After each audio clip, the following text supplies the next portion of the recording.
Hello, I'm Vidya, your tutor. Let's learn the cleanest village together, step by step. In a village cleanliness competition, we add up collections and find differences, practicing addition and subtraction with bigger numbers. To add, line numbers up by place value and add column by column. When a column reaches 10 or more, carry 1 to the next column.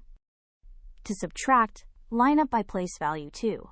If a top digit is smaller than the one below, borrow 1 from the next column. If Village A collects 1,250 and Village B 980, together they collect 2,230 and A collects 270 more. To recap, line up by place value.